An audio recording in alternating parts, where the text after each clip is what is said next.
Bana, hii ni Bongo Refresh. Mimi naitwa Kapatu Papatu, mzee wa kukuletea mastori yote ambayo yana trend kwenye mitandao ya kijamii. Na kama ambavyo unafahamu au kama ulikuwa haufahamu, story kubwa ambayo inaongelewa sasa hivi kwenye mitandao ya kijamii inamhusisha msanii wa muziki aliyekuwa msanii wa muziki kutokea hapa Tanzania. Hapa namzungumzia Vanessa Mdee ambaye kwa sasa anaishi nchini Marekani na mpenzi wake, baba watoto wake, Rotimi. Na wengi mlikuwa mnajiuliza kitu gani ambacho kilimfanya msanii huyu achane na muziki, though alishaongea mara kadhaa. Sasa kupitia interview ambayo ameifanya baba watoto wake Rotimi huko nchini Marekani, amefunguka vitu vingi sana, vitu ambavyo vimewashtua watu wengi, japo kuna baadhi ya vitu ambavyo Vanessa Mdee alishaviweka wazi, though hakuviweka kiundani zaidi, lakini Rotimi amevizungumza vitu ambavyo kiukweli wengi wakaanza connect doti, lakini pia wengine wakaanza kumuingiza na juksi kwa namna ambavyo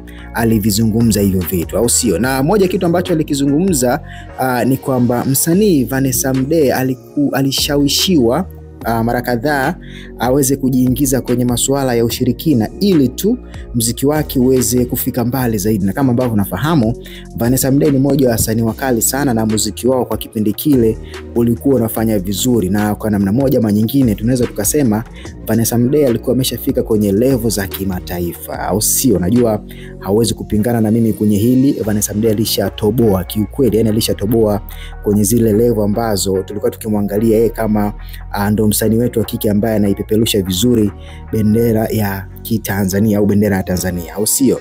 Sasa kwenye hiyo interview Rotimi amesema kuwa mambo ya ushirikina kiukweli yapo kweli, na Vanessa Mdee kuna wakati ilifika kaanza kushawishiwa aweze kuingia kwenye ushirikina ili muziki wake uweze kuwa juu. Na Rotimi anasema kuwa Vanessa alikataa kwa kipindi kile kuweza kujihusisha kwenye hayo masuala, na ilifika wakati Vanessa Mdee akaanza kuingia kwenye masuala ya pombe, akaanza kunywa pombe ili mradi tu aweze kuyatoa hayo mambo kichwani, kutoa hayo mawazo ya kuingia kwenye ushirikina kichwani. Unajua kuna mtu anakuja na kukonvince bana, fanya 1 2 3, au tukifanya 1 2 3 basi tutatoboa. Sasa hayo mawazo yalikuwa yanamjia Vanessa, ama huyo mtu ambaye alikuwa anamshawishi Vanessa kila wakati, na Vanessa hali mawazo akanamkaa kichwani, so ikapelekea Vanessa Mdee akaanza kunywa mapombe. Kama nakumbuka vizuri, kuna wakati Vanessa alikuwa anaonekana kama hayuko sawa. Lakini pia Rotimi anasema kuna kipindi Vanessa Mdee akaanza kuwa na depression, anasema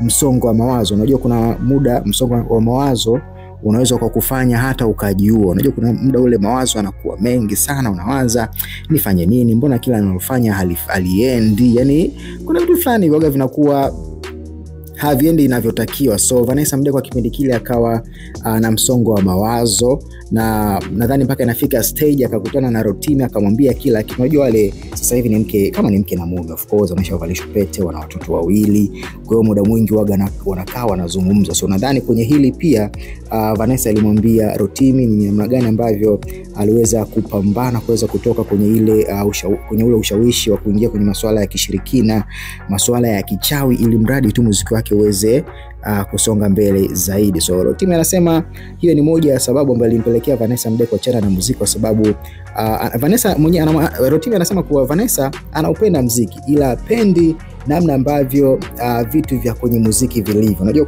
kuna kupenda muziki alafu kuna wale majambo au mavitu ambayo yapo kwenye muziki, na wasanii kiukweli wana siri nyingi sana. Muziki bana una mambo fulani hivi kweli ya kishirikina, wengine unasikia Freemason huko Marekani, wakina Justin Bieber, wakina nani, unasikia mambo ya Freemason na vitu kama hivyo. So kibongo pia sisi tunaita uchawi upo bana. Vanessa Mdee akaona isiwe kesi, akachagua uchawi ama Mungu, akaenda zake akasimama upande mmoja, upande wa Mungu. Na of course sasa amechana na muziki, anamtumikia Mungu, analea familia yake, watoto wake wawili. So swala la kujiuliza ni kwamba vipi kwa Rotimi, yeye uko uchawi yeye umfuati, yeye mbona hajaacha muziki?